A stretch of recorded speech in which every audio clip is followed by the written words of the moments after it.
Effectivement, ça fait un peu réunion sur la réunionnite, hein, avouons-le quand même. Et pourtant, c'est notre mode habituel de fonctionnement de l'Église. Il suffit de regarder nos paroisses avec les conseils paroissiaux, regarder nos diocèses, différents conseils diocésains. Alors, trop souvent, malheureusement, les chrétiens attendent encore trop de leur prêtre ou de leur évêque. Il s'agit pour chacun d'entre nous d'être un membre actif du peuple de Dieu, même s'il y a nécessairement des responsabilités différentes.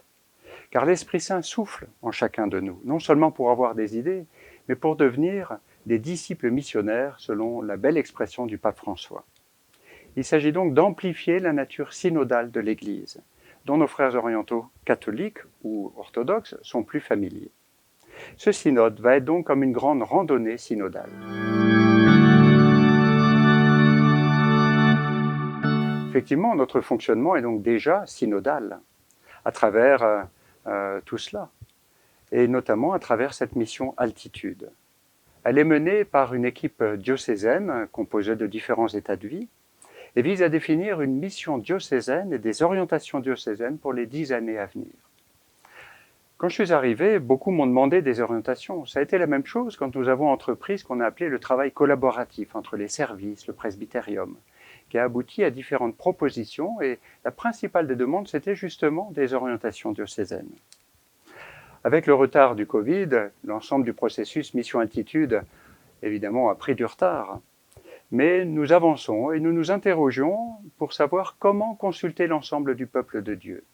Et nous allons le faire en nous glissant à travers cette démarche synodale.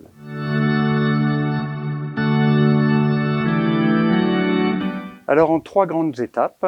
La première étape, l'ouverture de cette démarche. Après l'ouverture à Rome le 10 octobre, ce sera le 16 et 17 octobre dans les paroisses, et l'après-midi à 16h30 au sanctuaire Notre-Dame-du-Lot par des vêpres solennelles.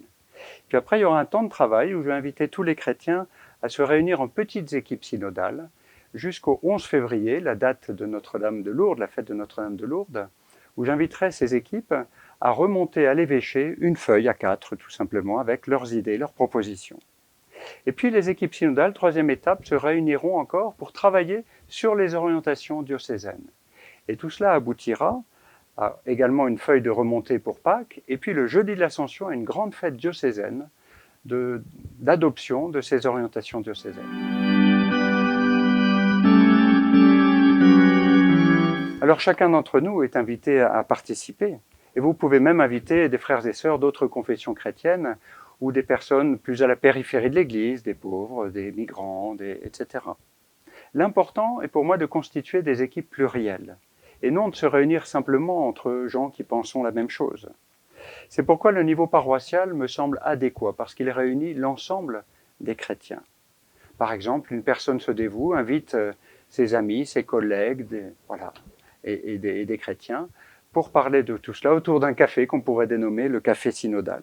Il s'agit de se mettre ensemble à l'écoute de l'Esprit Saint.